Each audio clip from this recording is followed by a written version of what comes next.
మనవి చేస్తా ఉన్నా. దయచేసి ఒకటే ఒక మాట ప్లీజ్, ఒక్కటే మాట నేను మనవి చేస్తా ఉన్నా. ఈరోజు ప్రచారం చేసినట్టుగా డంబాచారం చెప్పినట్టుగా నరేంద్ర మోడీకి కూడా 200 సీట్లు దాటే పరిస్థితి లేదు. వార్తలు వస్తా ఉన్నాయి ఈరోజు పేపర్లలో, మీరు కూడా చూస్తా ఉన్నారు. నేను మీ అందరిని ఒకటే కోరుతా ఉన్నా, ఈ మోకాలో ఇయ్యాల తెలంగాణలో పార్లమెంట్ సీట్లన్నీ మనమే గెలిస్తే పేగులు దిగేదాకా కొట్లాడేది ఒకటే ఒక పార్టీ, బీఆర్ఎస్ పార్టీ. 14-15 ఎంపీలతో మనం పోతే కేంద్ర ప్రభుత్వంలోనే హంగ్ పార్లమెంట్ వస్తే కీలకమైన పాత్ర పోషించే అవకాశం తెలంగాణకి ఈరోజు ఉంది. కాబట్టి దయచేసి మన గోదావరి కాపాడుకోవాలన్నా, మన కృష్ణ కాపాడుకోవాలన్నా, తెలంగాణకు రావాల్సిన నిధులు రాబట్టుకోవాలన్నా, మన ప్రాజెక్టులకు జాతీయ హోదా రావాలన్నా, నిరుద్యోగ సమస్య తీరాలన్నా, మన బతుకులు బాగుపడాలన్నా ఖచ్చితంగా ఇలా బీఆర్ఎస్ అభ్యర్థులే గెలవాలి. అదే తెలంగాణ క్షేమం. దయచేసి ఆలోచన చేయాలి.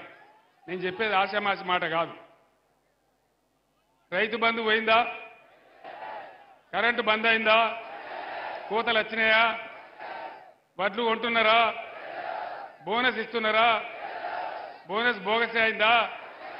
మరి ఇన్ని మోసాలు చేసిన తర్వాత కూడా గోదావరి ఎత్తుకపోతా అనే బీజేపీకి కానీ, లేదా మా వాగ్దానాలన్నీ భంగం చేసిన కాంగ్రెస్ కానీ ఓటేస్తే ఏమవుతుంది? మేమన్నీ మోసం చేసినా, మొన్న అసెంబ్లీలో చెప్పి 5 నెలల లోపల మోసం చేసినా మళ్ళా మాకే గుద్దిండ్రు అని అన్ని పండబెడతారు. కానీ ఈ కాంగ్రెస్ ప్రభుత్వం మెడలు వంచి, నేను ఒక్కటే మాట చెప్తా, మీరు వినాలి. ఒక ఊళ్ళో 2 పాలెలకు పంచాయతీ పడుతుంది. ఏం చేస్తారు? వాదించడానికి ఆయన ఒక పంచును, ఈయన ఒక పంచును పెట్టుకుంటారు. ఇలా తెలంగాణ ప్రజలకు కాంగ్రెస్ పార్టీకి పంచాయతీ పడ్డది. మరి తెలంగాణ ప్రజల తరఫున కొట్లాడే పంచి ఎవరు? నేనా? మొన్న పోయిన ఎలక్షన్ల మీరు నన్ను కింద పడగొట్టి మళ్ళీ ఇప్పుడు నన్ను పంచిగా అమ్మంటారు. నేనేనా? బీఆర్ఎస్ ఏనా? కొట్లాడదామా? యుద్ధం చేద్దామా? గోదావరిని కాపాడుకుందామా? కృష్ణా కాపాడుకుందామా? మళ్ళీ బీఆర్ఎస్ గవర్నమెంట్ లాగా బ్రహ్మాండంగా రైతు బంధు తెచ్చుకుందామా? కంటి నిండా కరెంటు తెచ్చుకుందామా? ఇవి జరగాలంటే సుధీర్ కుమార్ గెలవాలి. మీరు నాకు ఇచ్చే బలంతోనే కదా నేను కొట్లాడేది, నాకు ఇచ్చే శక్తితోనే కదా.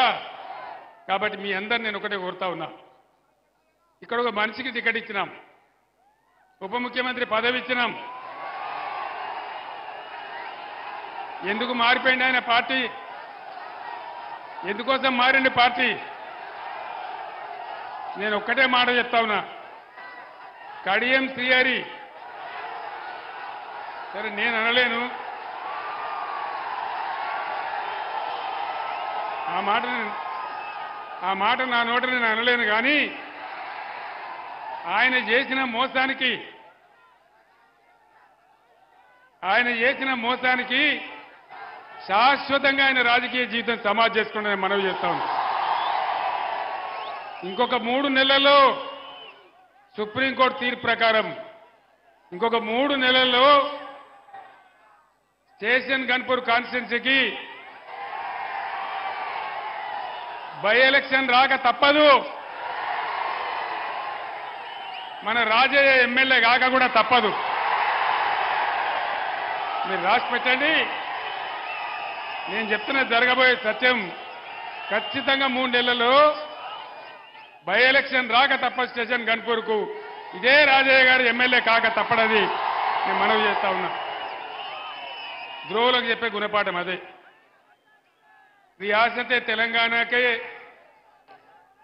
जितने हमारे मुसलमान बुजुर्ग हैं, मुसलमान भाई बहन हैं, आप तमाम लोगों को मैं सलाम करता हूं और आपसे अदबन गुजारिश करता हूं, प्लीज आपसे अदबन गुजारिश करता हूं कि आप बीआरएस के कायदे को वोट देके जिताइए। ये बात इसलिए मैं कहता हूं, मैं जिम्मेदारी से कहता हूं। मैं कह रहा हूं, जब तेलंगाना रियासत के लिए लड़ रहा था जद्दोजहद कर रहा था। कई बार मैं वरंगल में आया, कई बार मेरा तकरीर हुआ, बड़े बड़े जलसा भी हुए। हमेशा मैं कहा हिंदुस्तान को एक सेक्युलर देश बन के रहना चाहिए। हिंदुस्तान सबका देश है, किसी एक का नहीं है। और उस दिन मैं कहा, लोग कितना भी धोखा कर रहे थे, उस समय के वजीर आला लोग हमारे तोड़ने का कोशिश कर रहे थे। मैंने कहा अल्लाह के घर में देर है लेकिन अंधेर नहीं है, और अल्लाह का करम हुआ, हमको तेलंगाना हासिल हुआ। और तेलंगाना हासिल होने के बाद 10 साल बीआरएस के हुकूमत में माइनॉरिटी डेवलपमेंट के लिए हम कितना काम किए आप लोग जानते हैं। रेजिडेंशियल स्कूल कितना हम कायम किए, कैसे हमारे बच्चों को, खवातीनों को वहां पढ़ाई मिल रहा आप जानते हैं। और उसी के साथ साथ मुसलमानों के खदर में हिंदुस्तान में पहली बार किसी ने दिया हमारे मौजमों को, हमारे इमामों को तनख्वाह, तो सिर्फ केसीआर सरकार था। पूरे इंडिया में किसी ने भी नहीं दिया था। और इस प्रकार से रेजिडेंशियल स्कूल बनाए, 12,000 करोड़ रुपए खर्च किए, अकलियती बहबूदी के लिए कई काम किए।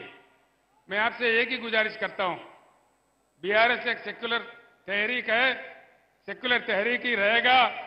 कितना भी कोशिश करे कोई भी, मेरे बेटी को जेल में डाले आज आप लोग जानते हैं, ये बीजेपी सरकार, ये गद्दार सरकार, फिर भी हम नहीं डरे।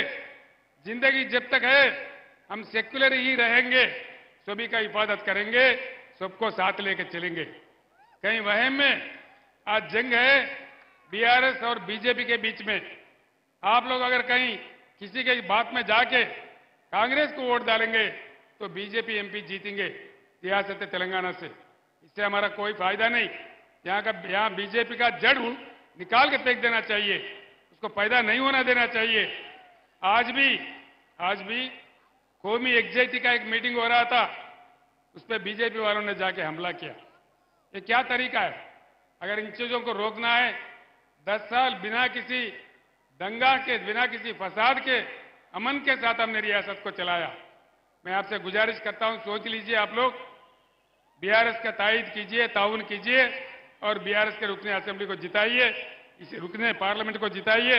इसलिए मैं आपको गुजारिश करता हूं, कार के निशाने पे वोट डाल के आप लोग बीआरएस को कामयाब कीजिए। మిత్రులారా, మీ అందరికీ చేసేది నేను ఒకటే మనవి, ఈ యొక్క కాంగ్రెస్ గవర్నమెంట్ నేను అడిగినా, ఏమయ్యా ఇన్ని హామీలు ఇచ్చినారు, అమలు చేస్తలేరు? మన ప్రతినిధులు అడిగినారు అసెంబ్లీలో. అడిగితే ఏమంటాడు ముఖ్యమంత్రి, కేసీఆర్ నీ గుడ్లు వీకి నేను గోళీలు ఆడుకుంటా,